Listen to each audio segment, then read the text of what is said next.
pushing or looking.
Sheets.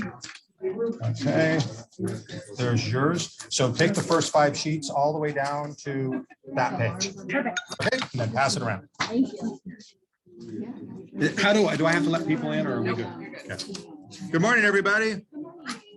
Good morning. A lot of people online. Hey, Richard, nice to see you online, bud. Okay, everybody, we're just waiting to pass out some stuff. You guys have it online. Okay, take it all the way down to where I hand printed on page number 2 of the multiple counter. Okay, I don't want to steal any papers like I did last time. Oh, okay, she's got them. It's right there. Hey, you know what, Lauren? Give me a camera. Yes, sir. Hey, how you doing, kid? Good. So this is Janine, everybody. Say hi to Janine. She's with Old Republic Title. And so what I try to do is I try to introduce you guys as we talk about to different reps. Janine is the smartest rep. Okay? And so she is. She's very smart. And so what I asked her to do is not this Friday because we already have a class, but next Friday she's going to do a 4-class series on understanding escrow and title, right? So all those questions you asked about escrow and title, by the time you're done with her 4th series, you will be able to teach the class, okay? And so what I like to do, again, my belief, and you guys all know, some of you have been with us for a long time, Janine knows, kind of my position on real estate is there's 2 reasons. Can you make copies of that for me, bud? I think we're going to need about 5 more copies. Thanks, Christian. Or Lori was going to do it. I'm sorry. Got me off track. I got COVID brain going on, but thank God I've already had it. I'm done. But anyway, we try to get everybody, I believe there's 2 reasons why people don't succeed in this business. Number 1 is lack of confidence, and number 2 is lack of being able to secure leads somehow, right? And so we try to give you the confidence of the contract and the knowledge so that you're not, because a lot of people are just afraid. It's kind of like she's writing her first offer. She's been with us a whopping week. And a lot of people are afraid to make a mistake. So, right, ladies? So you don't jump into the water. And so we try to get you past that as quickly as possible. And that's the other thing with what Kobe was talking about with Slack, because I was telling Kobe, you know, how do we get more information out to people in a shorter period of time, right? He says, Dad, you got to start using the Slack. Of course, for those of you that don't know, some of you don't even know who Donnie and Marie are, but Donnie was a little bit rock and roll and Marie was a little bit country. I'm a little bit country, Donnie's a little bit, Kobe's a little bit rock and roll. And so, but my goal and my hope is at some point, you guys will be able to, you come in, you'll be Gabrielle, you're writing your first offer, you'll go to the contract questions, you'll look at it for a couple hours and you will basically absorb so much knowledge, right? That's our hope with our Slack channel. And for those of you that have been in other real estate companies, I've had my own real estate company, I've ran real estate companies. I can tell you, no other company does this, right? And part of the problem, that the reason they don't do it is maybe they don't want to take the time, but part of it is it takes work, right? And it takes the team willing to participate. That's the thing, right? Most real estate agents don't get into real estate because they like the corporate life. They get into real estate because they hated the corporate life. And so those are the kind of people, right, guys, that are going, no, I don't want anybody to tell me what to do. We're not telling you what to do. We're just hoping that you guys understand that it's truly in everybody's best interest, right? I'll see you guys next week. Janine, Old Republic title. Right. She'll be here next Friday. She's going to start 10 o'clock. 10 o'clock. 10 o'clock. See you next Friday. And yes, guys, it will be 1 on hour. Zoom. We'll have it on Zoom. Right? And we will do it soon, but you guys, it's not the same. It's, you got to be Right, I know be here in this. person. Wait, They'll be okay. here next Friday. It's not 10 o'clock. Yeah. Is that okay? You can Zoom it or we will be recorded too. Does Okay. that work for you? She said something about the bridge class? Pitch class. Oh, no. You know what? I think it's at 11 o'clock, but you know what, Janine, we'll talk. Whatever. Yeah. Okay. Yeah. She has the Whatever material. time you tell me, we'll do it. Okay. Some of our newer agents that are doing really well came through Janine's class and they all say the same thing, that along with everything else that we do, it's been invaluable, right? Understanding. So most people learn escrow and title by getting their first deal, which is not a really good way to learn it. Okay. Okay. So anyway, Janine will be here. We'll put out the timeline. Next Tuesday, guys, we're going to start over on our listing presentation workshop for those. And that was by popular demand. A lot of you texted me and asked me to do that again, and we'll do it. Lauren was fortunate. She had her first listing appointment the night I think we did our first listing presentation class, and I think she would agree that it was helpful, right? And then of course Christian, comes in and just kind of like a bull in a china shop and has just knocked the ball out of the park. But one thing that I've told Christian, and I will tell you all, if you have enough courage to become a listing agent, that's my goal for everybody in here. I want everybody here to become a listing agent, right? And so part of it is knocking on the doors, making the calls, following up with every sale you have, letting people know, because we're in the real estate business. It's kind of like we think that if you work at Ford dealership and you're working there, you think everybody knows how much a new Ford Mustang costs. I couldn't tell you within $10,000, right? And so that's what happens to us in real estate. We think, Lauren, that everybody in Rockland around that house that you just closed escrow, congratulations, by the way. Everybody knows what that house sold for. They don't, right? You need to get out there and let people know, and don't be surprised if somebody says, well, we didn't know they were selling for that much. Maybe we will move, because nobody wants to sell. People do not sell. People move, right? So we'll talk about that on Tuesday. All right. So as we do every Wednesday, we talk about real things that came up during the week with the hope that everybody will have an understanding. So Lori called me. She's got a listing that she had to put off for a while because of a trust situation. It's in a trust, right? But it's not really in a trust.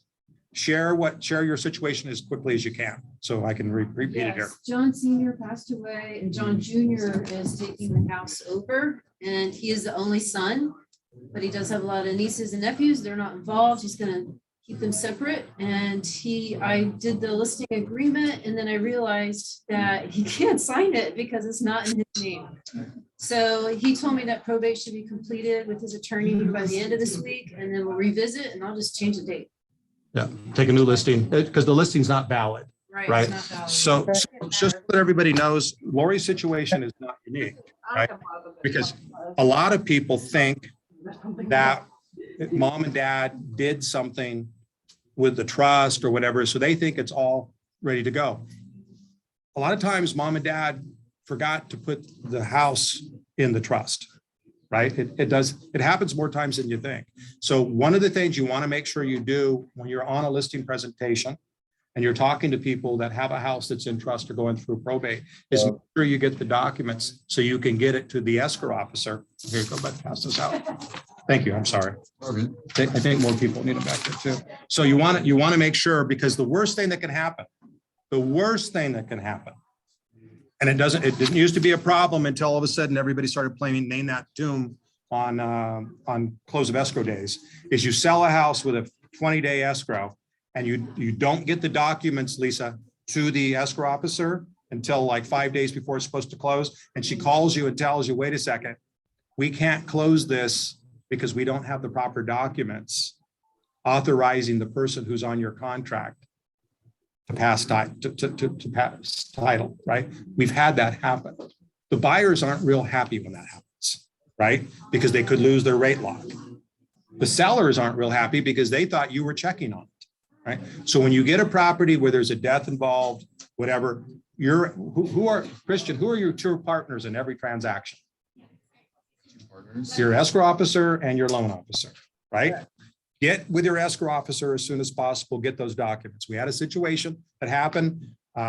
Renee didn't really want to double in it. She asked if I would come in and step in with the sellers. I did. I got the trust documents from the seller on a Sunday night. I had them into escrow Monday morning at 9 o'clock. She called me back by 10:30 and said, it's not in the trust. The house is not in the trust. We lost a day. Had I waited and let it sit in the backseat of my car and drove it over there by Friday, and the buyer, all of a sudden was spending all this money getting everything done, do you think the buyer would have been a little more upset, right? So I think that's drilled into everybody's head, right? Probate or trust, we need to make sure that we understand. I have a question on the probate, because I showed a house and it said in probate, and I thought, oh, that's going to be lengthy. I don't want to show my buyer this. And they said, oh, it's already gone through.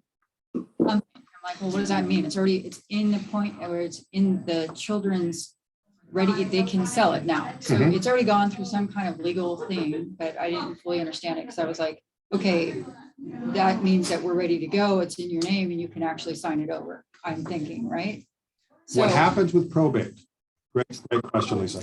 When you have a probate listing, even though it's gone through probate, you need to indicate if it's not completely through probate and the executor has not received the stamp, as Ella was talking about, from the judge, right? So remember with probate, remember you knew people from your real estate classes getting your license, right? Probate is subject to overbids. So what can happen is you can go ahead and have it accepted. Sometimes that there's that limited and then there's that complete capacity, right? So sometimes the judge will make it subject to an overbid, and it does happen very, very rarely, very, very rarely. But do we need to alert our buyers to that fact? Yeah, yes. well, is the price fixed or is it the same as anything else? What happens is it's more caveat emptor with a probate, right? Because the judge is the one that basically says, okay, Lisa, you're the executor. I'll go ahead and sign off on that, right? However, you sell the property, it still may subject to an overbid. Right. So what overbid you means? just need to be able to ask the listing agent. And the other thing is you need to do what I told Ella. Ella has been talking directly with the attorney who's handling that probate, right?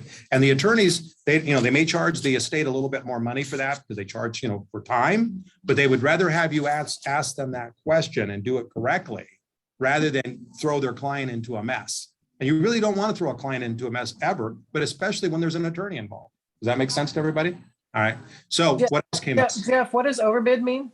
What overbid means is there's an offer on the property at 700. The executor wants to accept it. Somebody shows up at the court and is willing to pay 710 all cash. And the judge can say, no, you're taking the 710? They can. Okay. It doesn't happen, but they can. Right? It's very rare, but it can, especially in the market we're in. Right? So just keep that in mind. So that's why on that listing you showed in Woodland or wherever it was, it said that it's either subject to probate approval, right? Or it's going through probate. Okay, so just remember in the back of your head when there's a listing that you're going to write up that says probate, you just a little more cautious, right? So this week, let's see, Haley writes an offer And Haley, refresh my memory on your offer you wrote. You wanted there to be language for the acceleration clause, right? So you have a client and Gabrielle has a client. She's writing an offer and they say, we've heard about this thing where you can, basically say, we'll basically sell for more than, we'll pay more than the next closest person. And, what is that called? A lot of things. We've kind of in the industry, we've kind of come up with this word for it, an acceleration clause, which basically says we agree to pay X dollars over the highest bid at this time, not to exceed a certain amount. You got to make sure that you add the not to exceed a certain amount. The problem with that is it's hard to have your cake and eat it too. Because what will happen if you do that, and it's already happened many times in the team, is yeah, go ahead. Yeah. On that as well, I also put in there that sellers are to provide, previous offer, whatever offers, names redacted, so you can see other offers. With their name That's redacted, another that's thing important. that I'll tell clients as well. I'll say that, even if we don't win this, we can at least maybe see some of what the offers were out. So that means next time you kind of get an idea.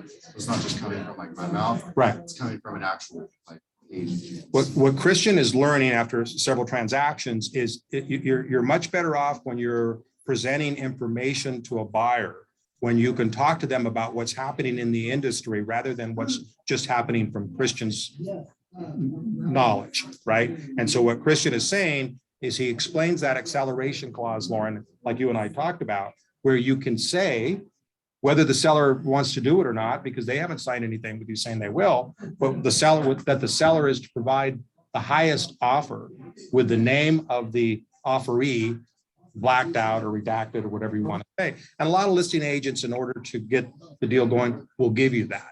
By law, do they have to give it to you? No. No, they didn't sign anything saying that they would do that, right? It's kind of like the non-disclosure contract. There's a non-disclosure, if you look in your zip forms, which basically says that the seller will not disclose my offer if I write an offer, right? But I don't think it's been tested in court yet, because if I'm the seller, I haven't agreed to this. You just sent it over with your damn offer, right?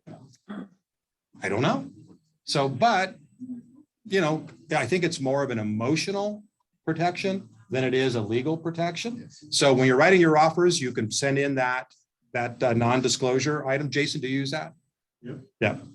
You can use it? No, not every time. But I used it when the listing agent was being rude. Yeah. And saying, well, I already, every offer I have has one. So I'm like, cool, here's another one with it. Yeah. Yeah. You can't use mine either. Right. So it's there, guys, for you guys online. It's, if you want to look it up in your zip forms after the workshop this morning, it's called the non-disclosure. You can read through it. And again, it's kind of like the buyer's broker agreement. To this day, my lead counsel when I was running Caldwell Banker was a guy named Mike Hall, USC grad, great guy. Actually, his claim to fame, Jason, he was the fullback when OJ Simpson was the halfback for USC, went to USC. And so he was always walking around the halls saying, fight on, fight on. And that's kind of like what I'm telling you guys right now when you're writing 16 offers and only getting one accepted, fight on. But it feels like is on the buyer's representation agreement, there is language in that basically states that if the agent isn't doing a good job for the buyer has a right to basically fire the agent, right? But it's arbitrary, right? It's not, you don't have to have, there's not like 6 things that the agent has to not do in order to be fired, right? So what's going to happen, of course, is the buyer's going to say, no, he didn't do a good job for me. And that's why I moved on to a more experienced agent or more, whatever. Jason. Going back to the escalation clause, when you are doing that, make sure and communicate with the listing agent as well, because sometimes the listing agent won't even acknowledge the escalation, because if their broker doesn't like it, then it's a useless point at that point. So instead of leaning on it, hoping that it's going to work, you might tell, sorry, it doesn't even apply, where you would have came in at a higher number. The other aspect of it is you might have to educate the listing agent on what it even is. I used it once. The listing agent called me. We had a great dialogue. She's like, I'm sorry. this other off, we were at like 525. She said, and we were going up all the way to 550. And she said, I'm sorry, this other offer came in at 535. I was really pulling for you. I said, well, that just makes our offer 537.5. Yeah. Oh, that's what that means? Yeah. Like she was about to reject us and we just won. Yeah. And so you really have to make sure that they understand what it is that you're writing into the offer as well. Great point, Jason. And that's something for you all to remember is you guys have come into the team, we do this every Wednesday. We have all the different classes we have. There's maybe 3% of the real estate offices out there that do anything like this, maybe, right? And so you're going to run into people when Kelly and Danielle, who are both doing really, really well, but when they were new, they wrote an offer on a property and they got a counter offer, right? They sent the counter offer back to the experienced agent to his email. He called him an hour later and said, no, we're canceling your counter offer. We have another offer coming in. They rightfully so said, no, you can't do that because we communicated acceptance to you. The listing agent who'd been in the business, believe it or not, for like 10 years said, no, that's not the way it works. The seller has to sign the bottom. This is going to be a great segue into counter offers here in a minute. And so they called me and I said, no, you need to tell him he screwed up. Right. And so they said, well, what do you mean? And so we went through the program because what the counter offer says when we go through it today is it says the buyer has to sign the counter offer and that counter offer needs to be communicated, which means sent to the listing agent. Right. So the other agent called California Association of Realtors legal hotline, called Kelly and Danielle back and said, oh my God, I've been doing this for 10 years. I didn't know it worked that way. Right. So to Jason's point, right, not everybody understands, Christian, right, what an acceleration clause. Not everybody understands what the appraisal gap language means. So sometimes it's, you don't get paid if we don't close the deal. This is not like school where we're grading on a curve where you hope everybody else gets C's so you get you've got an easy A. It doesn't work that way. We have to sometimes bring people along. Does that make sense? Okay. So go ahead. So for like the buyers that I'm working with right now, they basically said yesterday, they're like, well, what's the number we can put down to get them to cancel the open house this weekend? Like, they really wanted that, but they're strictly not doing viewing offers until February 1st. So would the acceleration clause be something I should talk over with them?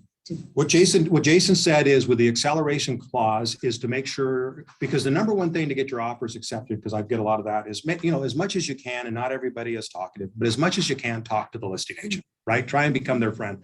Kuval, who's down in Southern California, did a great job of that, getting his offer accepted down there last weekend. And so part of it is just talking to them, letting them know, hey, I've got a very qualified buyer. I don't, can you let me know what they're looking for? And then I would say my clients want this house so bad, right? What they're willing to do is they're going to go ahead. They've asked me to write into the contract an acceleration clause, obviously not to exceed a certain number, right? With you sending them proof of the highest offer with the name redacted, right? Okay. Blacked out, whatever you want to call it, right? So you could have that. So you have that conversation with the listing agent, right? But you need to also be able to have that conversation with your buyer. Right. And being it's your first offer, it's sometimes hard to get all those words out, right? So the easiest way to say it is there is a way for us to write into the contract that you'll beat any offer up to a certain amount. So we can make an offer, but say, if our offer is accepted, we don't want to go over. In my opinion, the problem is what you're basically telling the seller is this is how much we're willing to pay. Do they have to show proof? No, not. Oh, yeah, what would you say to a client that's like, well, isn't that just showing our hand at that point? Yes. Yeah, that's the problem. That's what we want. Yeah. That's. It's a matter of, do you want the house? Like, this market, yeah, you gotta, like, I used to have the lender, I had the lender send me an approval that would match whatever our offer was. So they wouldn't think, oh, okay, well, we could just count them up. No, I don't do that anymore. If they're approved at 600 and we're going in at 550, I send the approval showing 600 because I want them to know, hey, if you're going to counter us. We're not at our max, giving your buyer the better chance of getting accepted versus an approval matching what your offer is. Well, they're going to think, well, they're already at their max. No sense in even countering them. I totally understand that and agree. I just have like, I've had a buyer that's like, well, I don't want to pay more if I don't have to. Yeah. Right? So how do you? It's a like- catch 22. Yeah. Right, there is, and that's the problem. This market that we're in right now, Lauren, has challenges that we've never had before, right? There isn't a way to have your cake and eat it too on some of these things, right? Because how do you realistically write an offer saying we'll beat any other offer as long as it's not more than this? But my offer is for $20,000 less. If I'm the seller, I'm thinking, wait a second, this guy's really basically telling me he's willing to pay that max, right? So what precludes the seller from sending out multiple counter offers at that max number? Nothing. I'm representing a seller. That's what I'm going to counsel them to do, is I'm going to say, I don't know, Mr. and Mrs. Seller, what these multiple buyers are willing to pay or what they can afford. But what I do know is, based on what this person has said here, it seems to me that they're willing to pay this much as a maximum. Why don't we send out multiple counter offers to all 5 of these offers with that price and see what comes back, right? But at least So then- that's Lauren, what's that? But then at least then you know what the price is at. The problem right now is you're just like, it's 25,000 enough? And someone will say, no, you're off by 25,000, 50,000 over. Yeah. Yeah, it's just crazy times, right? Because of the lack of inventory. But here's the thing to remember, and this is what I was talking to Cameron about yesterday, and Jason knows this. There's been a saying in the real estate business for 30 years, right? We start to kick up, and not only in terms of business, but in terms of listings after the Super Bowl, right? That's historically when it happens. The problem we have this year is we still have the same amount of buyers in January that we traditionally have in September and April. I mean, it's just crazy. So there's not enough inventory, right? It's so it creates that. Right? But I'm gonna call you back in a half an hour. oh, so So Jeff, in Gabby's situation, she says the buyer says, I really want this house. And do they need to hold it open? Even if she put in acceleration costs and says, okay, I'll pay 500 more than the highest bidder, they would probably want to hold the open so that they'd get the it's maximum. completely up to the right? seller. Yep. Yeah. What is basically what the buyers are asking, right? They don't sometimes know how to ask questions, right? What they're basically saying is, we really want this house. We don't want them to hold it open. What price do you think we could offer them where they would just say, okay, we'll take that. We're not going to hold the house open, right? And her answer is, I don't know. Right. You could put the clock on it too. Unfortunately, How there about wasn't you a want number. it? Yeah. Let's go in. It's at 1.2, you really want it, let's go in at 1.45 with the 24-hour clock. Mhm. Put it in their hands to go, hey, like, burn the hand at 1.45, or you can hold it open, maybe you don't get anything, and this offer goes away in 24 hours. You could do the expiration of offer.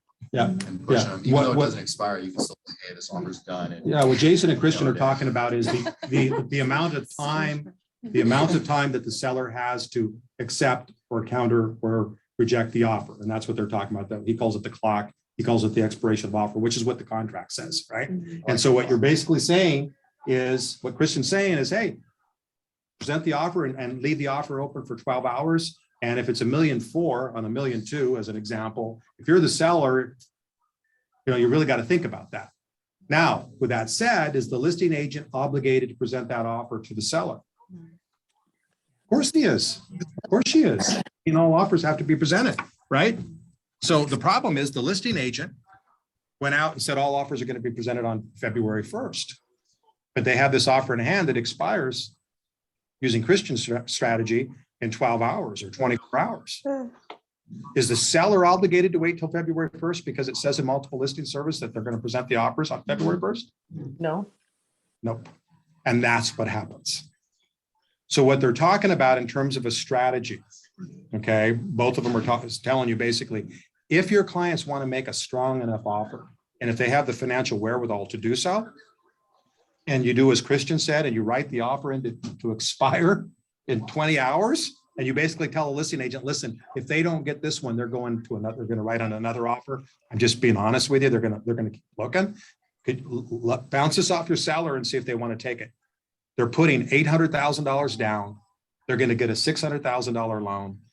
They saw the lender 3 weeks ago. They're completely approved. Their money is sitting over at Bank of America right now, waiting to buy this house. Let me know what your sellers say. Right? It's almost got to be that strong. right? And if you're a seller and you have your house at 1.2 and an offer comes in, to Jason's point, comes in at 1.4 in this crazy ass market we're in, you really got to kind of think about it, right? So people are asking me, how do I get my offer accepted? And this is, I was talking to Cameron about this yesterday.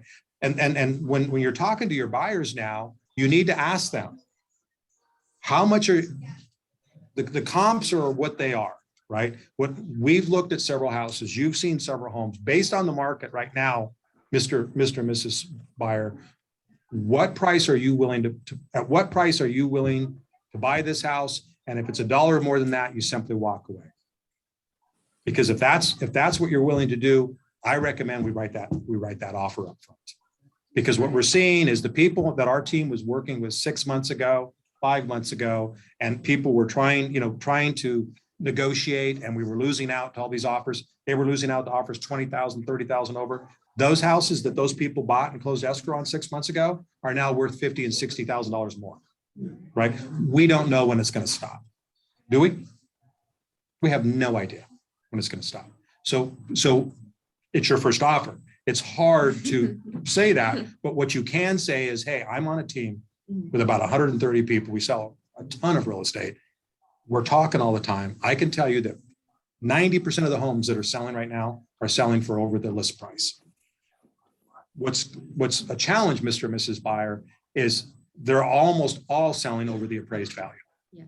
Right? So you may be asked to pay above the appraised value, which is where we have to talk about the appraisal gap. Right? So the appraisal gap language is probably going to be used more on a good offer than the acceleration clause. The acceleration clause, right, in my opinion, it basically, all it does is tells the seller what you're willing to pay. I would rather have you do what Christian and Jason said, right? Write your friggin' strong offer, put a 20-hour deadline on it. Call the listing agent and say, hey, these guys are tired of losing out. If they don't get this one, we're moving on to the next one. Bounce it off your seller and see what they say. I think the accelerators have a little bit more knowledge of where they are. That helps. So we talked about this last week, guys. Is the listing agent allowed by California real estate law to tell other agents what the highest offer received is at that time? Yes. Yes, as long as the seller gives them permission to do so. So when you have a listing and you're talking about the market after it's all signed and everything else, you say, by the way, Mr. and Mrs. Seller, I have a feeling we're going to get multiple offers on this property. The way for me to help you get the most money for this house is for you to give me permission to share with real estate agents as to what the highest offer is at the given time, right? But you need to tell me, Lori, that I can do that. And the sellers will look at you like you have two heads and say, okay. Yeah, I'll get more money. You mean I'll get more money? Yeah, you'll get more money, right? I've never had a seller say, no, we don't want that, right? So, Well, because when I asked the listing agent, it's Nikki. So when I asked her, and I said, they said, what's the number we Yeah. can put down Yeah. to have them look early? And she said, they're absolutely not looking early. yeah, So in that circumstance. you could would still I write it up and write send it to her. Yeah. Okay. And then she'll tell her sellers, but her sellers may be the kind of people that are going to live by their word, right? In other words, so we have a situation right now where the probate situation where it's a brother and a sister, the house sold for, at the time, fair price, but it could go up over the course of the next 2 months because they didn't know about the probate. They said to me, listen, we're people of our word. Our mother will come back from the grave and strangle us for the price, right? It depends on the people, Okay. right? But our job is to do the best we can, write the best offer we can. As Christian said, you never know. And that's what Jason was saying, basically on the timeline, just shorten it up. Right now it's written for 3 days. You can shorten it to 24 hours. You can shorten it to 60. And that's part of just the communication piece. If you talk to their listing agent, and they give you some information, they say like, absolutely not. Then don't put a clock on it, because then it's like, I didn't even like we talked, I took your call and now you're not even listening to me. Yeah. Like how's Yeah. the process, the transaction gonna go Right. now? Yeah. We told you no, appraisal is important and you put an appraisal. Yeah. Like, now obviously if your client can't, whatever. But just listening to those factors, if that happened to me, then I wouldn't put expiration on it. I just, all right, guys, like and then communicate, because you can always communicate through the process. And I've had buyers, agents outbid themselves during that 3-day process. Mm. And then when they're presenting to the seller, you can say, hey, like, this person really wants your house. Like, they've been communicating the whole time. They sent an addendum that actually came up higher than the original offer, and they removed their inspection contingency in the process. They're doing all these things. They want your house. So that shows an alignment on communication and desire on your buyer's part versus the opposite. And that's what Kuval did. Who's in Southern California. He started off and he was communicating probably 10 times with the listing agent before he ever sent the offer over, right? And the listing agent was good enough to talk back. You got a lot of these listing agents to say, listen, just send it into the damn email. You know, I don't want to talk to you. I don't think that's a good service for your seller, because I think if I talk to buyer's agents, as Jason said, I think I can get my sellers more money, right? And isn't that my job? And it's a smoother process. Yes, yeah. So, okay. Is there, just one quick question on, is there, I know there's not a magic number, but sort of 7% over list that people are accepting? now? An average, It depends on the like property, last summer. because David Costa has a buyer in Auburn, right? They listed the house at 449. It would comp at 550, Yeah. right? So what's it going to sell for? Probably 650. So now you're talking 20-30% over asking price. It all depends on the list price compared to what the market will bear, right? So each one of you got to do your research on, because every one is different. Well, some are just crazy. Yeah. Like some just literally make no sense. I literally just put an offer on like literally a studio, 600 square feet. And like it was 4 acres, listed for 320 and it went for 465. I had And that then one it's too. 17 I know offers. exactly what you're talking about. Yeah. I had an offer on it and he's been in 340 and I knew he Yeah, wasn't gonna make we it. went in at like 375 and I was like, let's go, we got this. Yep. Got our ass kicked, so. Well, but then the appraisal has to come in, right? Or they But gotta but they cover were it. cash out. But if it's a cash offer. So let's, hey, Wendy. I know, we're going to talk about counter offers. Wendy's obviously very experienced, top agent last year on team, sold about 50 some homes. So everybody's confused sometimes as to what's going to pull up the seller counter offer. Okay, what happens, and this is what Jason was alluding to, is you'd be surprised how many real estate agents who've been in the business for a long period of time, right, Christian? Really, they think they know what they're talking about, but they only know to some degree what they're talking about, right? The biggest thing to remember, and the reason I want to bring this up is we ran into trouble with this. If anybody doesn't have here's the full package here. Which one do you have there? Okay, pass that. She needs the second page. The number one thing to remember is in the contract. Let's look at the original. Let's look at seller counter offer number 1. Okay, guys, seller counter offer number 1, and seller counter offer number 1. I can find a copy of it that I can actually see. Okay, I can read it from here. I'll just blow it up. So seller counter offer number 1. This is what throws people away. The acceptance language is actually in the expiration language. So what I did is I put a little star for you guys, an asterisk. So if you look at number 2 on the seller counter offer number 1, see where it says expiration? This seller counter offer shall be deemed revoked and the deposits, if any, which there aren't any at that point, shall be returned unless by 5 p.m. on the 3rd day after the date the seller counter offer is signed in paragraph 4, if more than one signature than the last signature date, or by such and such a date, it is signed paragraph 5 by buyer, and a copy of the signed seller counter offer is delivered to the seller or seller's authorized agent. The old counter offer, Jason, used to have on the top of the counter offer that the seller had to give the authorized agent the ability to accept the counter offer. That language is no longer in the new counter offer. It's just pre-written in that it's deemed to be approved, right? So what does that say? Well, let's continue on. Or if the seller withdraws this counter offer anytime prior to buyer's acceptance by communicating withdrawal to buyer or buyer's agent, CA form WOO, which I've got a copy of, may be used. And then, or if seller accepts another offer prior to buyer's acceptance or this counter offer. So what it basically says, and this is what gets people in trouble, is once the buyer signs down at the bottom, and the buyer's agent emails over to the seller's agent, the buyer's acceptance is that communication. So what happens when the sellers send out a counter offer because they can't believe they got $580,000 on their $500,000 house and it's all cash. They send over the counter offer and then they get an offer from some agent they never heard of in San Jose for $620,000 all cash, 10-day close. Do you think the seller wants that 620 more than the 580? Probably so, right? Yeah. Probably so. The problem is the buyer's agent has sent the signed counter offer back to the listing agent, Kevin, and it's in their inbox.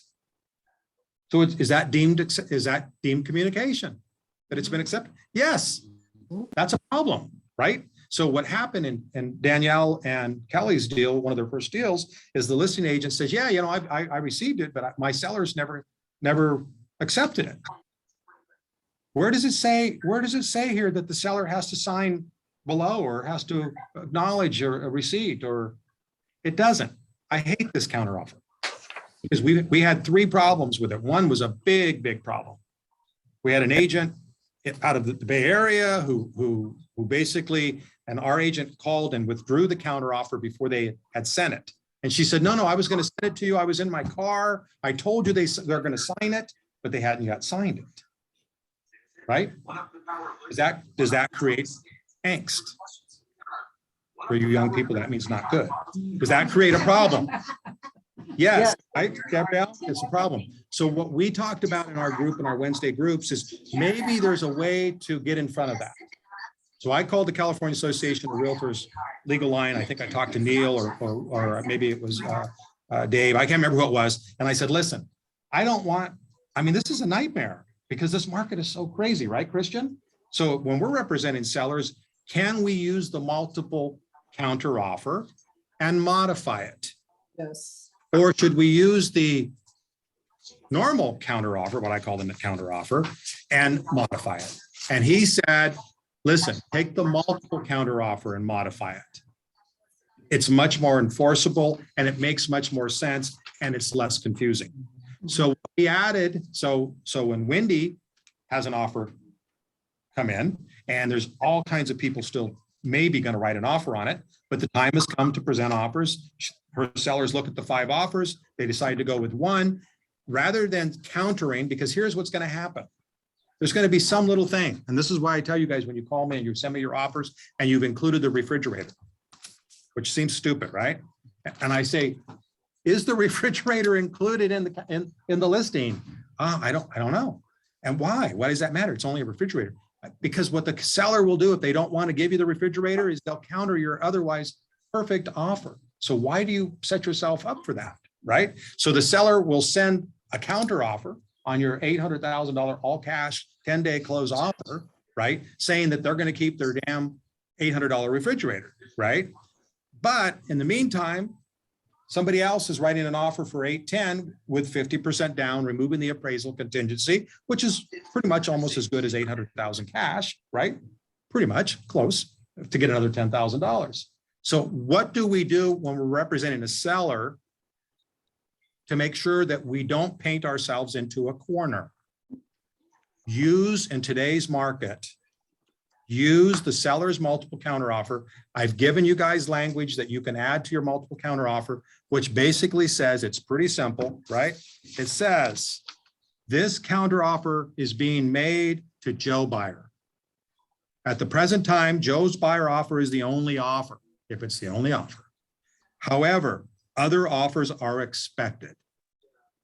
When I've sent this out before, I've had the buyer's agents saying, you can't use that form. And I said, what do you mean I can't use that form? Who writes our forms? The California Association of Realtors Standard Forms Committee. I was on that committee for 3 years, right? But it's 6 people from Northern California, Southern California. We write the contract up. We basically make changes. We don't write it up. We make changes. And then we always have counsel there, CAR counsel, to guide us to make sure that somebody doesn't want to add something stupid. Because for years, and this is what will happen when you run into people from Southern California, we used to have a fight between active removal of contingencies and passive removal of contingencies. In Southern California, they all used passive, which means if you didn't say that you're removing the contingency, it was deemed acceptance. Up in Northern California, we said, that's a recipe for a freaking disaster, right? What happens if somebody gets sick? What happens if, they get in a car wreck? I mean, who knows, right? So we finally got it. So it's active removal of contingencies. But what I told them is, and this is what you guys have to remember, is California Association of Realtors is a trade organization. Did you find the language? Do you have it there? Yes. Okay. You were looking around. Okay. So the thing to remember is when you have your listings and you're going to counter an offer in today's world, Wendy, right? And there may be many other, if there's obviously more than one offer that you're countering, right? Then the language is already there. If you're just going to counter the best offer, but you have 4 offers, there's nothing in the law that says you have to counter all 5 offers, right? You like this offer. You like the fact that your seller likes the fact that they've got 80% down and they're 50,000 over the asking price, and they've already read the reports, accepted them, the TDS, the SPQ, everything, right? But what's to say that within the next hour, another offer is going to come in at $50,000? So you write that? Huh? So you can write that one with just one offer? Yes. So what happens if they just accept, like if they send it back? So what happens is, remember, that's why we use this, Christian, which is why I'm glad you're here. This counter offer is not accepted, and we're not in contract until. What does it say there? Read that, Gabrielle. Seller sign number 8 WE do not have a contract. So this contract used to be this counter used to be 1 page. When they did the new counters last year, they created 2 pages, right? A lot of the old timers that, those licenses are older than mine, they no. And I'm saying, the seller didn't sign, didn't accept it. No, my buyer took the deal. Kind of language you hear from old timer. No, it doesn't matter if your buyer took the deal, because what the contract says, and it's right there. It says it right up on, look what it says right there on E, right? And look what it says on number 2, binding effect. Look on page number 1 of the multiple counter offer. Lisa, I like your hair like that, by the way. She changed her hair on me. She was actually at my daughter's wedding. So binding effect. Read that if you would for everybody. This right here, binding effect.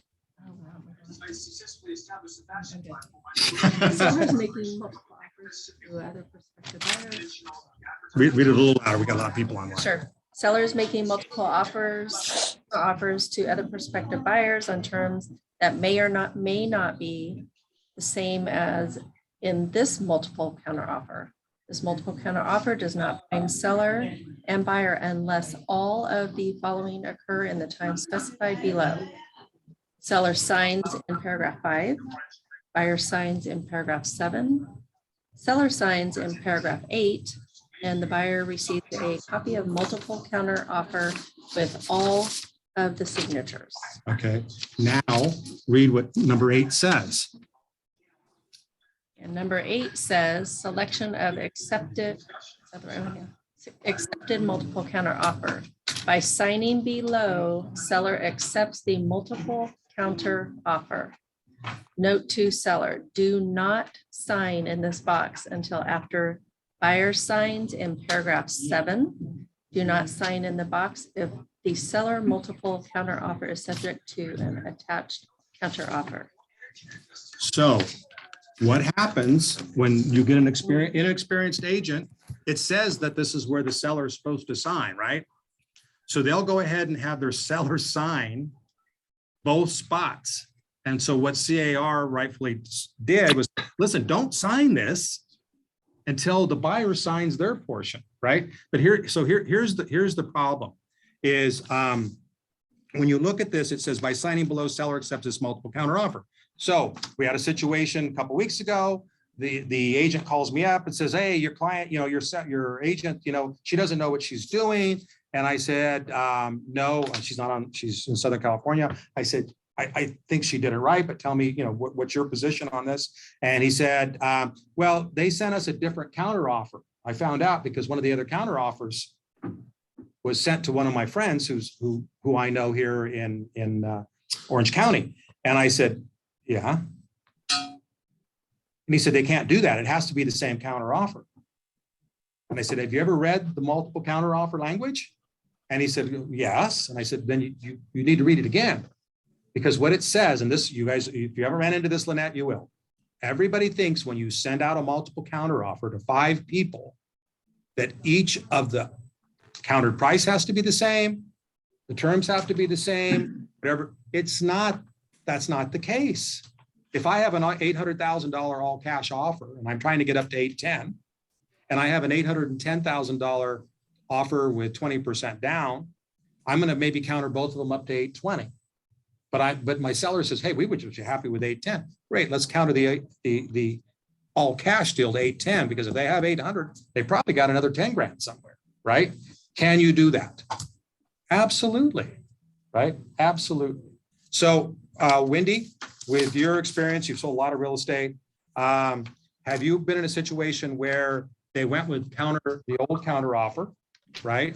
And then in the meantime, and then the listing agent calls you and says, hey, Wendy, I'm revoking your counter offer because we have another offer. Does that ever happen? I can't think of one offhand, but I know once I get that SCO, the regular counter offer, that all I need to do is get that signed and send it right back to them. And I say, we're in contract. Yeah. I've received it. You've offered it to me. I've communicated it back to you. Yep. So listen to that last statement she made, right? Here's what happens. And this will happen to Lauren at some time or Haley, right? Because they're writing a bunch of offers with people in different places. The buyer's in transit someplace and they say something like, we'll sign it when we get home. But everybody has an iPhone now, right? And the DocuSign or the DigiSign, all the different things that we can use. So if it's me, I say, listen, Lisa, I know you're driving home, but this is a hot property. I need you to pull over, look at the counter offer and sign it on your phone, because I want to communicate back.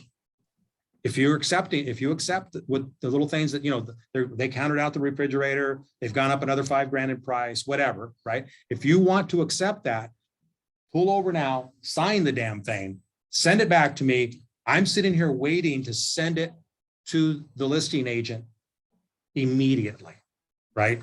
Here's what happens to new people. Everybody's happy. Hey, I like the counter, you know, I'm blah, blah, blah. And, you know, let me talk to my husband about it, make sure he's okay, right? Or vice versa. I say, talk to him quickly. Speak with them quickly, right? Because there were 6 other offers on the property. This counter is not that bad, right? Let's get the damn thing signed. So sometimes with newer agents, they're a little less, I don't know, you don't have to be demanding, but you have to let people know that there is an urgency to these matters, right? So make sure you do that. Is there any questions on the counter offers that we haven't answered this morning? So to clarify. Yes. I'm the listing agent. I get one offer. I still do SMCO with that verbiage in.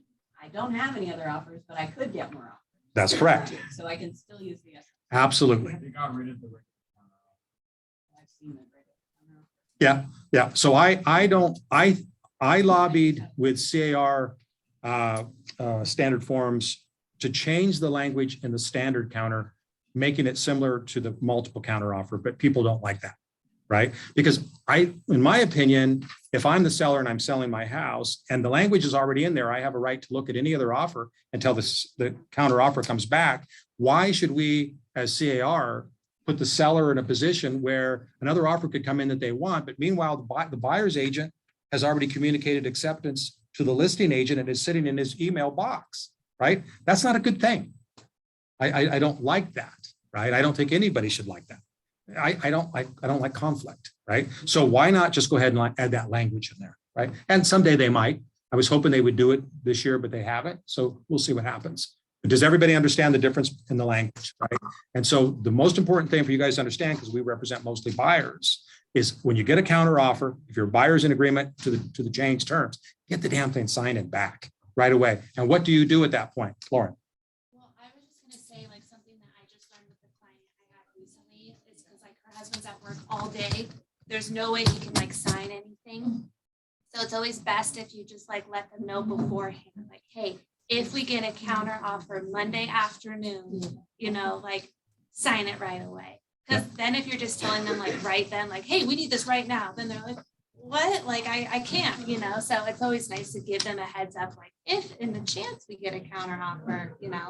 Yeah. I just Well, learned one, that one of the things I would say, Lauren, is what you're saying, and Lauren's real experience now. She's been in the business, how long? 3 months, since she's kicking ass already.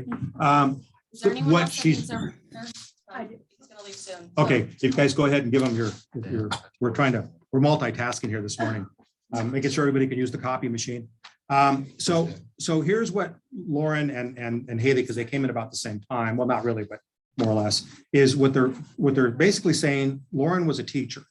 And I tell every teacher that we bring in, teachers make great realtors because they automatically go to an educational posture, right? They educate people on the process. So what you're basically saying is kind of what I do with my clients. I'm a frustrated teacher, right? What I tell my clients is, listen, if we get a counter, this is how it works, right? What happens is the seller will sign the counter. I'll call you up with the terms. I'll tell you whatever it is that they change. Once, if you accept those terms and you want to go forward with it, I'll send you the counter. As soon as you sign the counter, I'll send it back to the listing agent, because what the counter says is it needs to be communicated to the seller or the seller's representative, which is the listing agent.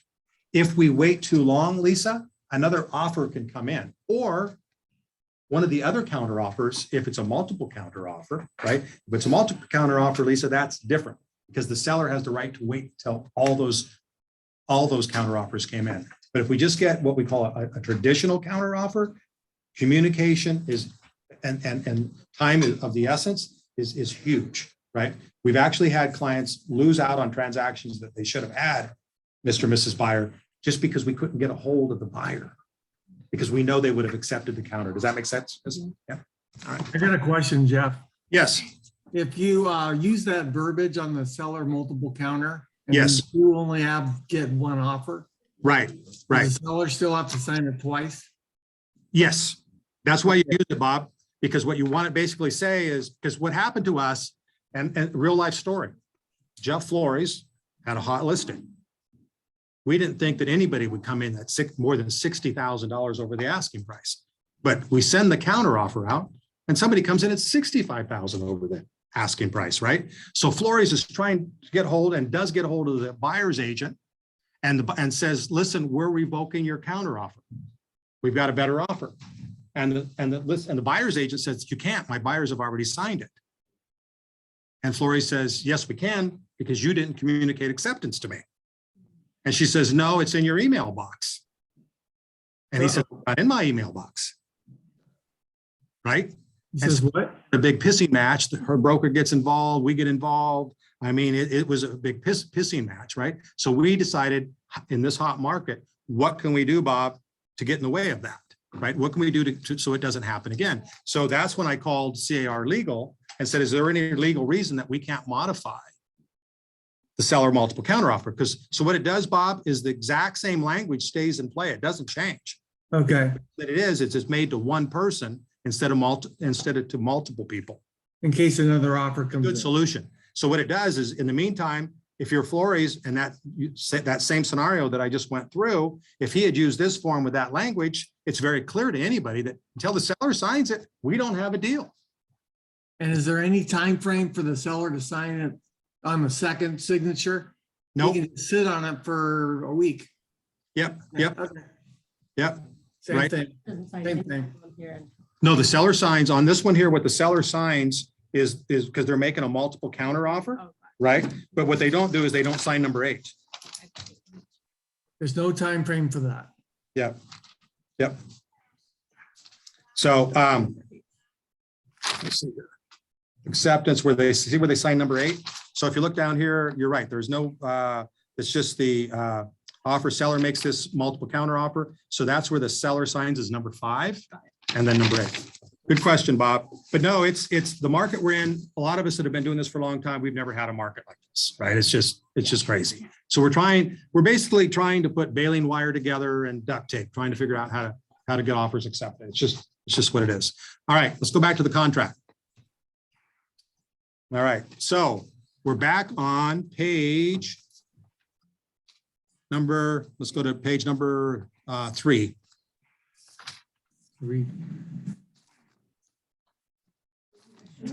But if you want to, we can look at, we can talk about page number 2 as well.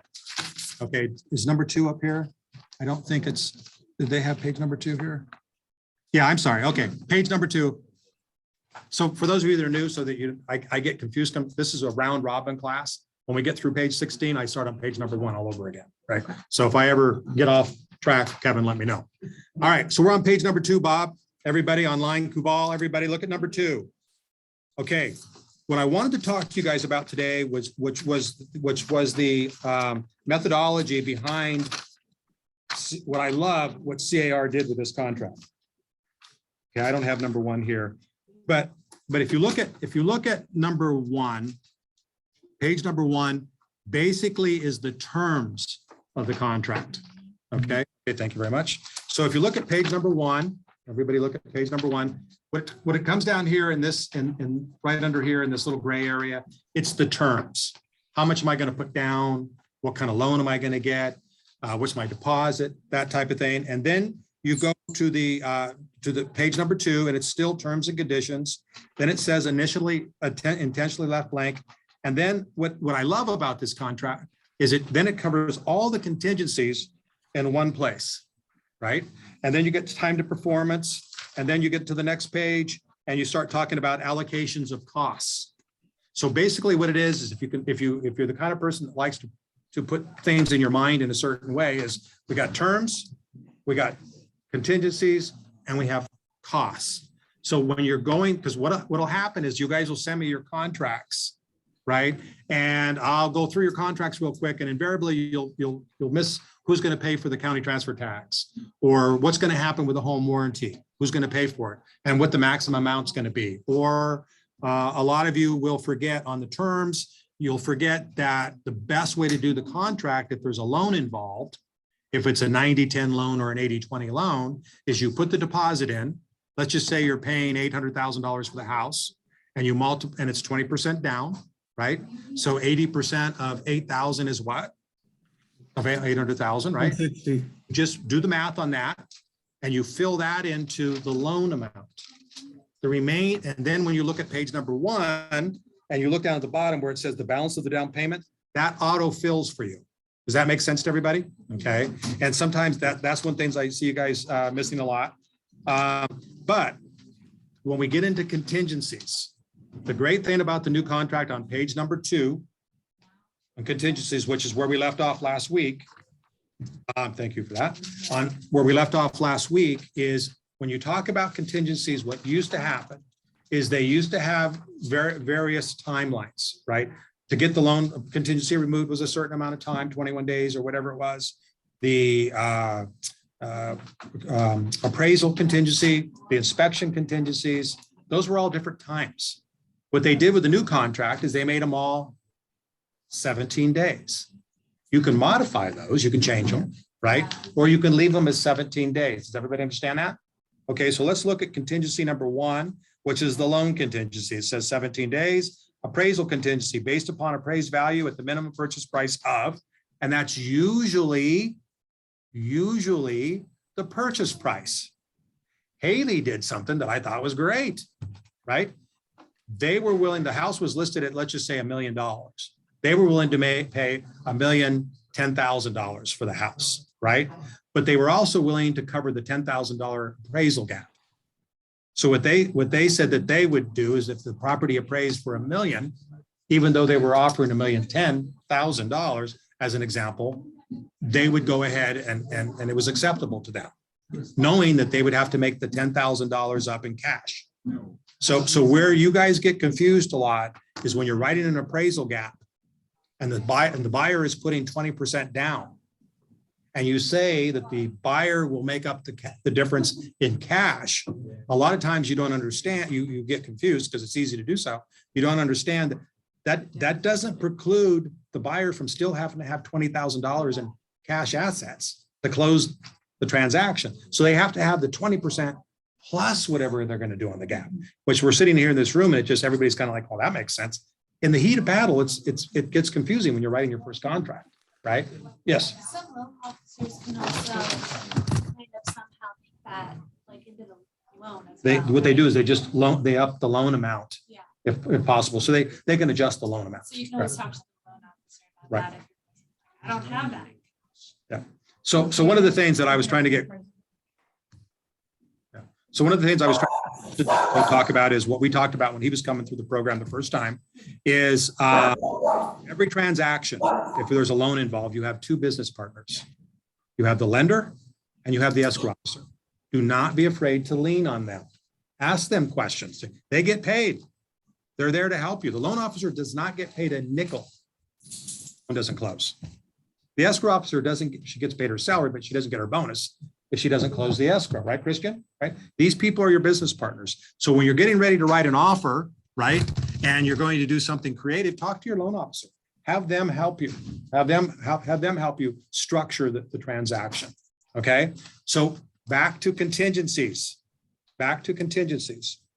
We have the loan appraisal and it says 17 days, or it says no loan contingency, right? Then we have the appraisal and it says the appraisal, we just talked about that, 17 days, or no appraisal contingency. So the problem that you have, because this came up and it just came up last night with Rick, I think, he's got a client that's a 5% down buyer, but he wants to remove the appraisal contingency because he's got other dollars in escrow. And his question was, hey, this was the old school of thought. I can't qualify for the loan if the property doesn't appraise, right? That's the old school of thought. That's how I'm going to get out of it. That's kind of the sneaky thing. But let's look at this. Let's read what it says. Appraisal contingency based on appraisal value, right? And then you come all the way over to the right and it says no appraisal contingency. Removal of appraisal contingency does not eliminate appraisal cancellation rights in FVAC, which is the FHA, VA, which basically says if the property doesn't appraise, and we'll talk about that in a minute, okay? But if the property doesn't appraise, if I remove the appraisal contingency and I'm the buyer and the property doesn't appraise, and now I say, well, I don't have the money to make up the difference, but I can't qualify for the loan because the property didn't appraise, right? Can the buyer just send over a cancellation and say, hey, I didn't get loan approval because the property didn't appraise? No, right? Is the buyer's deposit at risk? Yes. Yes, right? Because a lot of people say, well, I can, wink, wink, that's how we'll get out of it, right? My lender will just say they qualify for the loan. But the new contract says that the listing agent has a right to talk to the buyer's loan officer. And how many loan officers, when they're trying to get the loan through, are going to say, well, this guy's kind of sketchy. I don't know if he's going to get the loan. They say, hey, if there was a picture of the most qualified buyer in the world up in like someplace back at Fannie Mae, this guy's photo would be there, right? In other words, that's not going to say they lie, but they do embellish, right? And so if I'm the listing agent and you try to get out of the deal because you said that I don't qualify for the loan now, but I've been talking to your loan officer all the time, and just yesterday he told me the only thing we're waiting for is one verification of employment from 1992 because he was a plumber, right? I'm going to call bullshit on you, right? And then I'm going to go to my seller and I'm going to tell them in today's world, I'm going to say, we can either go after this, blah, blah, blah. It can actually be set aside. You're going to have to go talk to a real estate attorney and then we can put the house back on the market, or we can just put the damn house back on the market, right? But I'm going to be really pissed off, right? So most listing agents who are experienced read through it. So what Rick's challenge was, he had a 5% down buyer and they were going 60,000 over the asking price. I asked him what he thought it would appraise for. He said probably $30,000 less. So I said, does he have the additional cash, basically $30,000 to make up that gap if it doesn't appraise? He said, well, he's got 20,000 more. And I said, well, if it's me and I'm that buyer, I don't obligate myself with the no appraisal contingency because I don't have the cash to make up the difference. And I don't want to put my deposit at risk, right? And the real world is he going to get the house anyway?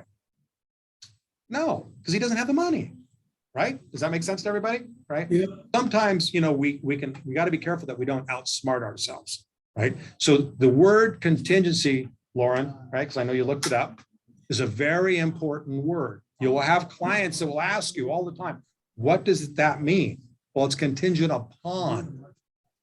It's contingent upon something happening, right? So every now and then you're going to get an engineer like Lauren had, or Kelly. Kelly has 2 engineers that are married to each other, right?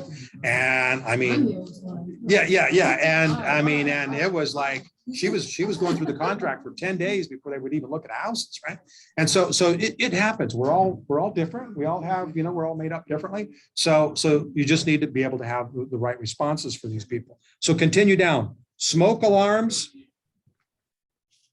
CO2 detectors, water heater bracing, government retrofit, point of sale. And what I put here is, and we're going to talk about that here in a second, the retrofit, smoke alarms, CO2 detectors, and water heater bracing. That's a state mandate. That has to be there. On the right-hand side, you can see I wrote septic and well. So go back to Q1, 10A, and 11A. And then you look at Q2 and Q3 right before, and there's 2 lines. There's like a blank line and then a report and a blank line report. What is that for? Septic or well. For those of you guys that are city slickers, I apologize. Up here, we have houses that are on septic systems that we sell. We have properties that have wells that have to be inspected, that type of thing. There's additional disclosures for those. Here's the key. Lori's a good student. The problem is if you just write in the contract, but you don't add the septic addendum. Write this down. All of you guys that sell rural properties, you got to remember this. If you sell a property that has a septic on it, the septic addendum spells out who's going to pay to pump the damn septic. And find the lids. And find the lids. Don't want to be out digging. We've had situations where to pump the damn septic, they built a house on the side of the hill. How they ever got permits to put the septic where they did, we don't know, but they had to put all kinds of line down, right? And they had to bring another pump in addition to the pump that's on the truck to suck the septic clean, right? How much do you think that costs? $700. That particular one cost about $5,000. Fortunately, we had used the septic disclosure. Fortunately, the seller was, I've been meaning to get that thing pumped anyway, right? But if you don't use the septic disclosure, Jason, right? If you don't use that and you just write in there septic inspection, but you don't use the addendum, you don't use that language, who is obligated to pay for the pumping of the septic? Buyer. Probably the buyer, right? So why we talk about it and harp about it in this class, because we do sell a lot of rural properties. When you sell a property, Haley, right, that's on a septic, a little thing that needs to go off in your head, like an alarm. Oh shit, I got to make sure I get that septic addendum in there. What's that? Yeah, pun intended. Oh shit. So anyway, keep that in mind. And the same thing with well. So Lauren, come up here. I know you love being in front of the audience. So we had a situation that my first one, again, I apologize to the city slickers. We sold a property that had a well. Okay, and the reason I'm going to tell the story is because this is what can happen. Lauren's actually going to tell. Lauren did a great job for her clients. She ordered the reports not only on the septic, but she also had a well report. Tell everybody what happened. The water test came back with E. coli in the water. So it was a big fight of who's gonna pay to treat the water. The sellers were ridiculous and didn't want to do it, but they ended up doing it. From the get-go, we wanted to just install like a UV filter, but the sellers wanted to shock it first. Shock it, S-H-O-C-K. Remember that word? They shocked it 3 times, and each time the test came back still having E. coli in the water and chloroform, I believe. And then at the end of the day, the sellers had to pay to get the UV filter in it anyways. So they paid for like every time they shocked it and then an additional filter. So here's the thing to remember. Thank God she did it. Lauren is only 12 years old. She aged about 15 years on this transaction. Right? I was like, where are you going with this? Yeah. No, still very beautiful, but she's only 12, right? So anyway, thank you, Lauren. So what happened? So Lauren's calling me up and I'm like, no shit. She said, shocked it, still has all that crap. No shit. Oh, and it pushed out close of escrow, And like, pushed out close of escrow. So we have a seller that's trying to close. Lauren, this is like her first deal, first transaction, right? And so she and I are on the phone and she's telling me this, and my wife is like, what are you reading? I said, because I have a Black's Law dictionary at home, and I'm like, I'm trying to find this E. coli thing. I've never had it before. And she's like, it's not going to be in there. My wife's a broker, by the way. And I'm like, and she says, it's not going to be in there. And she goes, call Ron or, one of our attorney buddies. And I'm like, I don't know. I'm gonna see what happens. And so she calls me up the third test and she says, it still doesn't pass. And I said that at some point, the seller's just gonna have to bite the bullet and put the damn thing in. So that's what they did. So that was a conventional loan, if I remember, FHA. Okay, that was an FHA loan. Kevin, English. I'm going to bring, I have one of my old real estate awards. I think it was the Rookie of the Year. And I'm going to start passing it out to people that have, and you're in the running, by the way, but who have the most resilience, that I just can't believe that they actually got this transaction closed. Kevin hasn't closed it yet, so I don't want to jinx him. Kevin has sold a piece of crap house in Wheatland, California. We talked about it last week. He is stuck with this thing. If it had been me, I would have been in, I would have been in Hawaii, just soaking my sorrows. But he's stuck with it, right? When we sell an FHA house, when we sell something FHA, is the appraiser out there just to appraise the property as is? Lauren and Kevin, you guys look at their faces. I don't want you to ever look on these two faces. Or do they also go out there and call things that might be wrong with the property? They absolutely call things. And they want it corrected, right? Right. So if you have a house that's older and you have it listed, if you can go cash or you can go conventional, you will not age. The 12-year-old Lauren has, or you will not lose hair like poor Kevin is, right? So, but we're in a market.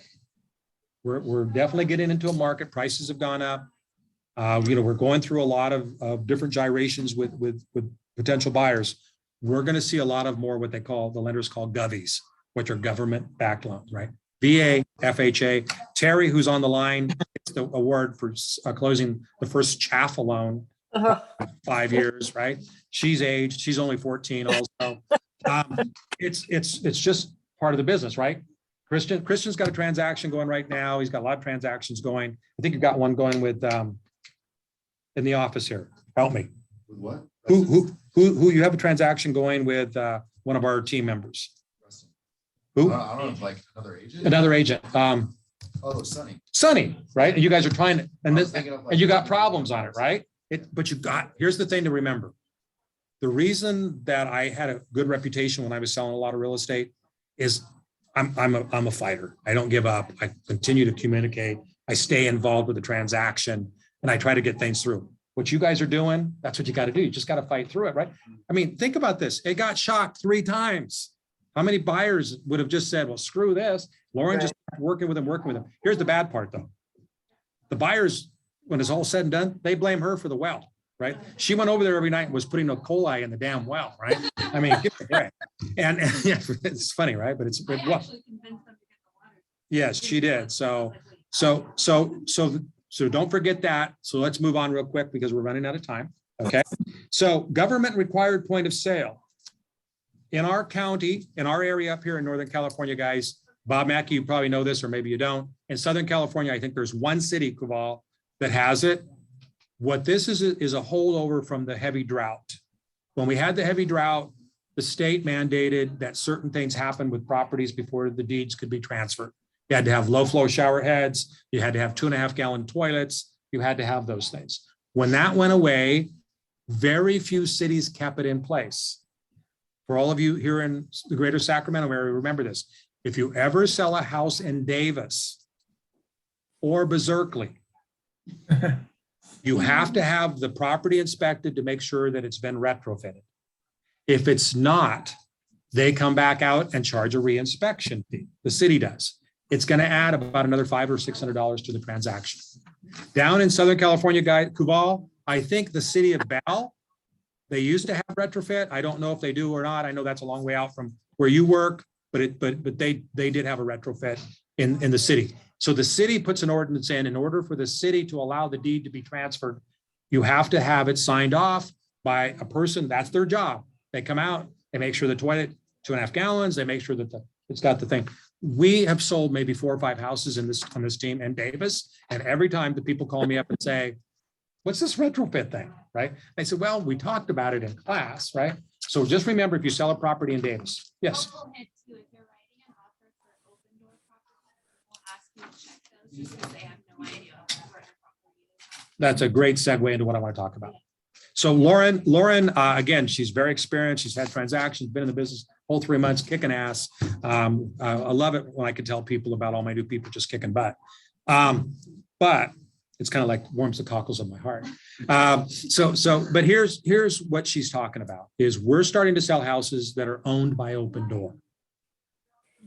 Oh, they suck. Lisa, no, not who was, Kirsten wrote one, you've written one. We've had several people write them. They have a 62-page disclosure. Haley, did you?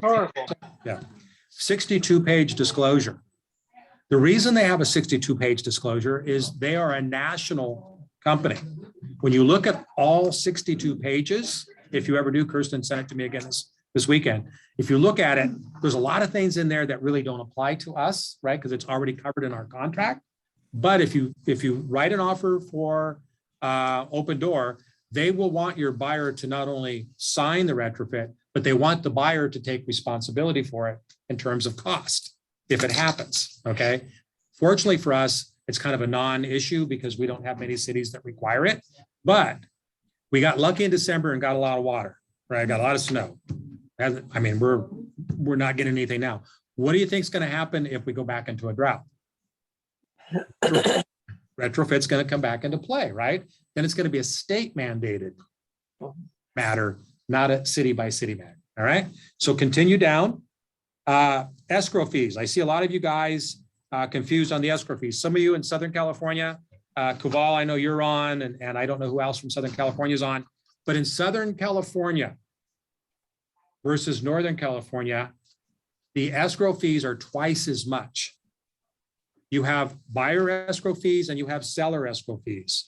In Northern California, which basically the cutoff line is about Monterey, we just have an escrow fee. Okay. The escrow and the title companies basically are housed in the same office. Okay. If you go down to Southern California, as Kuval knows, you may use Fidelity Escrow, but you may, or West Coast Escrow, and then use Fidelity Title. They have reps for 2 different. So you have to pick an escrow company and a title company. Up here, we pick one and they do both. The fees, because of that for escrow, are much less in Northern California than they are in Southern California. So let's go back to what I was talking about, the standard forms committee that writes this up. There's 4 people from Southern California, 2 or 3 from Northern California. So it's written in such a way that it can work either way. So what you guys are calling me and saying, hey, my guy's willing to split the escrow fee. Which one of these boxes does he hit?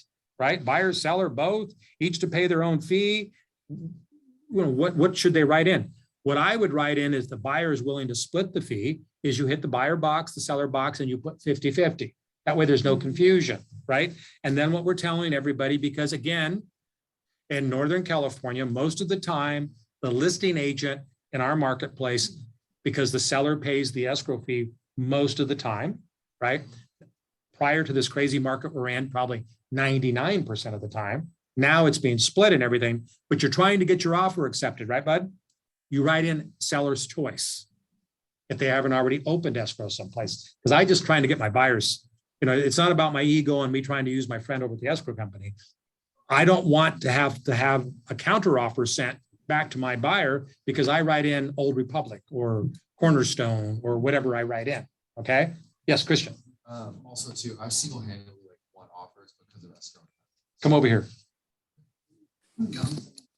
You guys can't tell by looking at him, but this is one smart young man.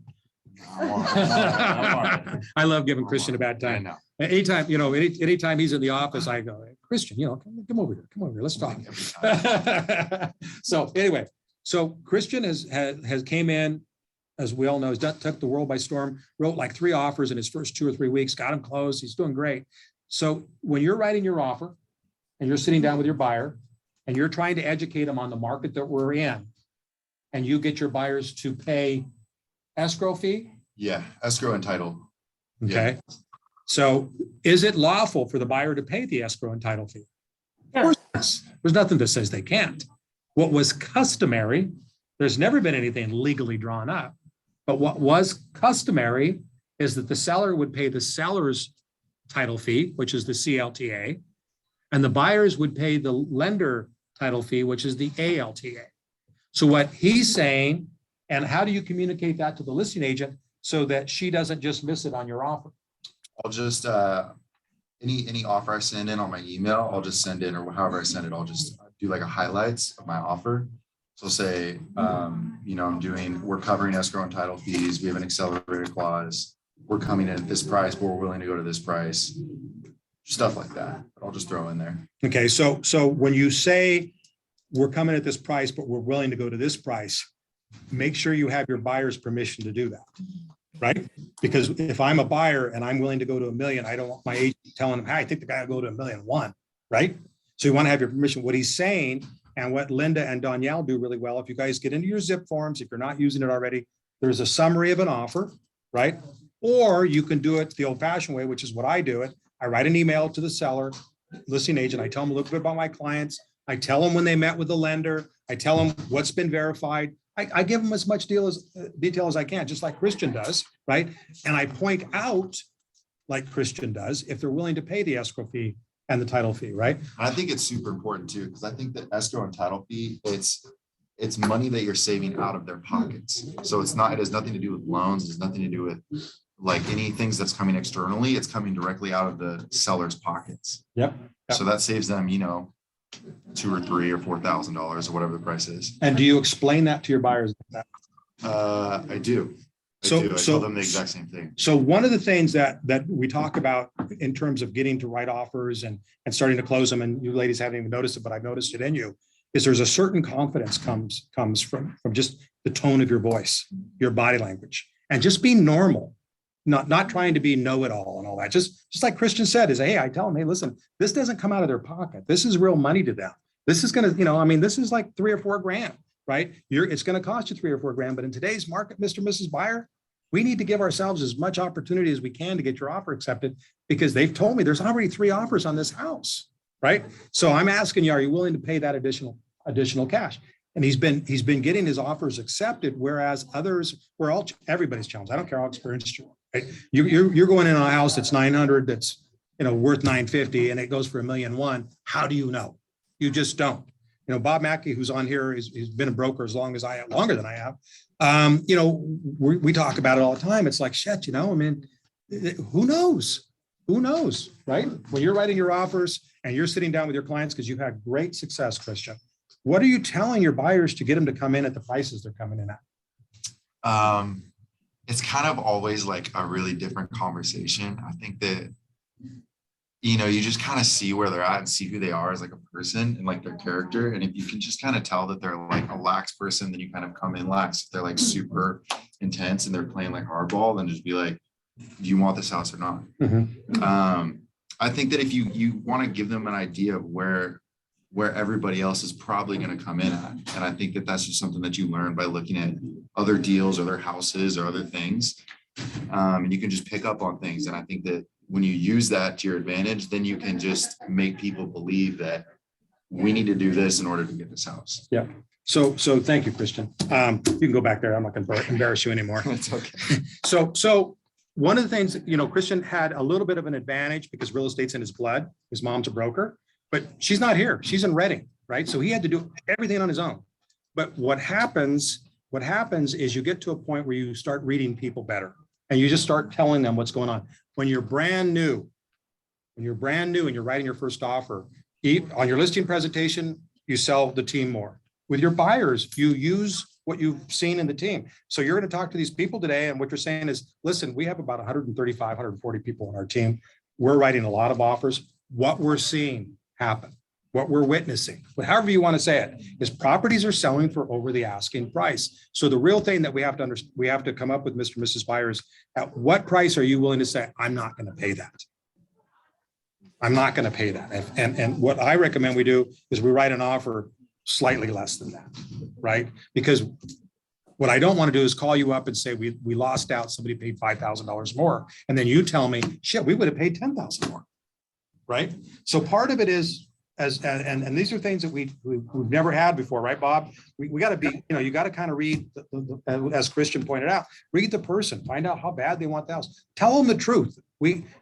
People want honest people in today's world. Just because, is it not the truth, Haley, that houses are selling for over asking price? Houses are selling for over appraised value. What we have a tendency to do in this business, don't let it happen. We talked about it earlier. We assume that everybody knows what we know. Everybody knows houses are selling for over asking price. Everybody knows that people are paying over appraised value. They don't, right? They won't unless you educate them to that, which is why you've done so well. If your natural inclination, if you're a teacher, I think one of the things that helped me when I was selling a lot of real estate in San Jose is I've always liked to teach, right? If I could have, I would have been a teacher, right? I just wasn't smart enough. No, I'm just kidding. My point is educate people on what's happening in the market. Don't just say, here it is, sign it, right? I know you're not going to do that. But my point, Lisa, it's kind of like Lisa calls me up when she's writing her first offer. She was another long-term pro before she wrote her offer. She'd been with us for 3 days. And she's, oh my God, these people want to write an offer. What do I do?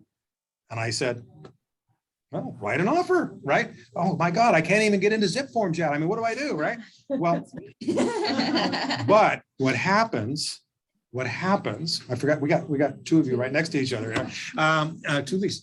I'll come up with a nickname for either one of you, You're probably gonna be here.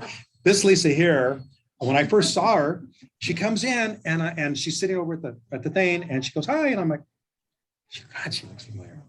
Because she was at my daughter's wedding, right? And I'm like, familiar. And then I saw your picture on your business card, on your hair. Okay, I changed that because I realized that's what it was. I loved it. No, and I was like, because if you're around me for a long time, you'll notice that I notice things about people. That's how I remember people. And I was like, okay, I know her.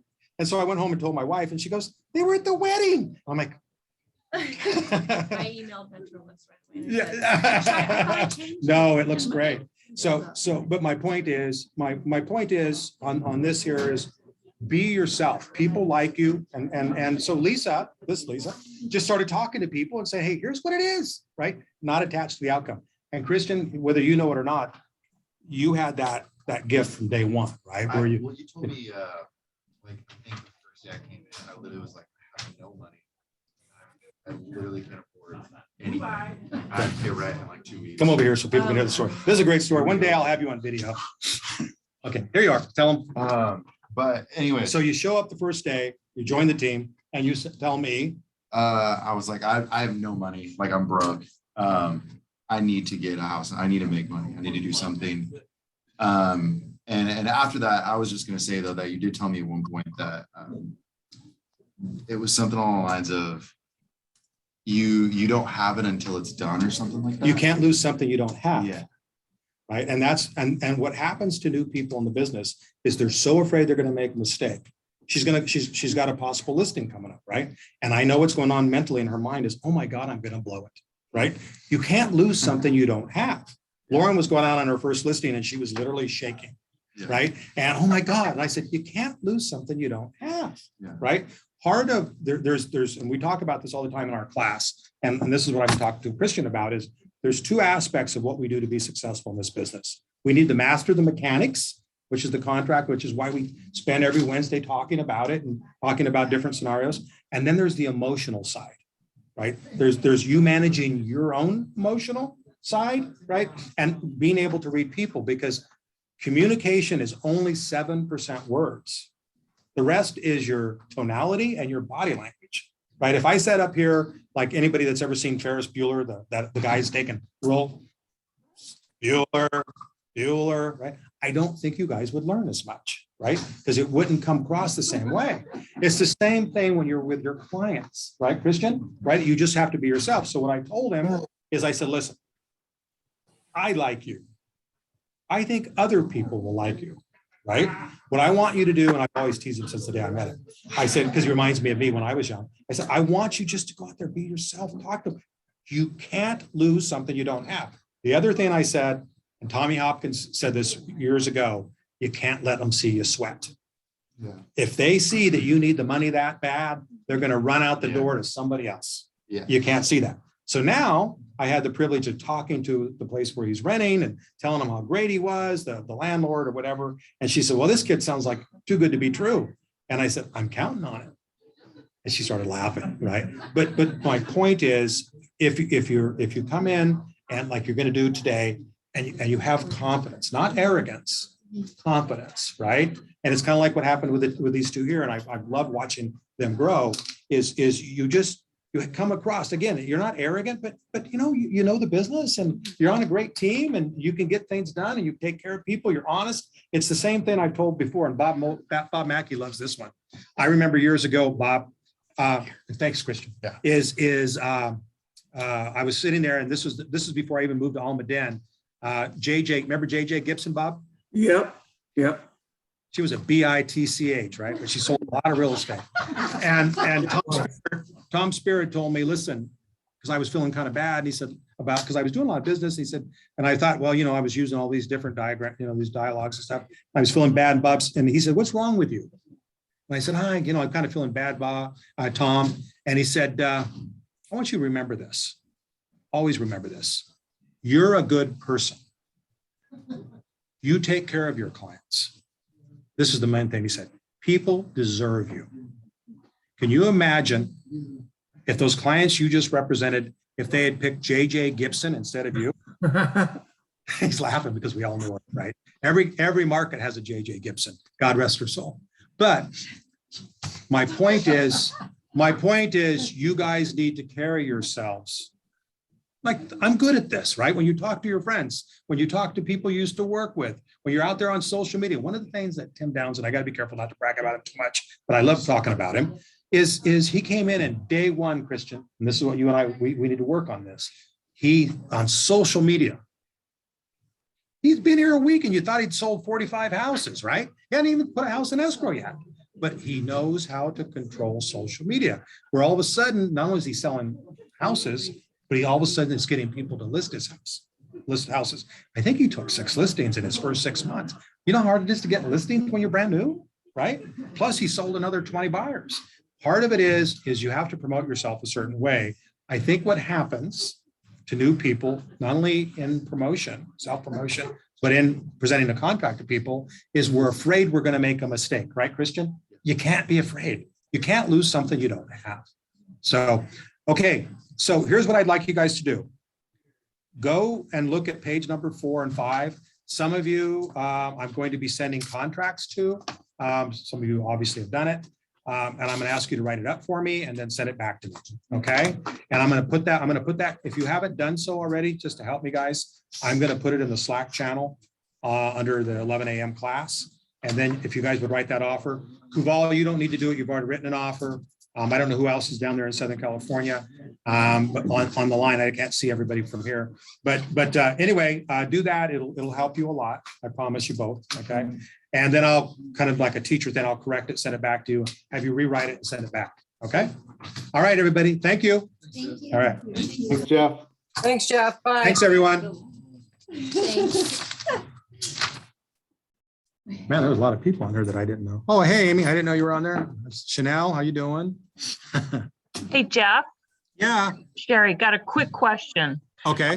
Just real quick. So I received an offer on my property the other day and he put it on the old RPA.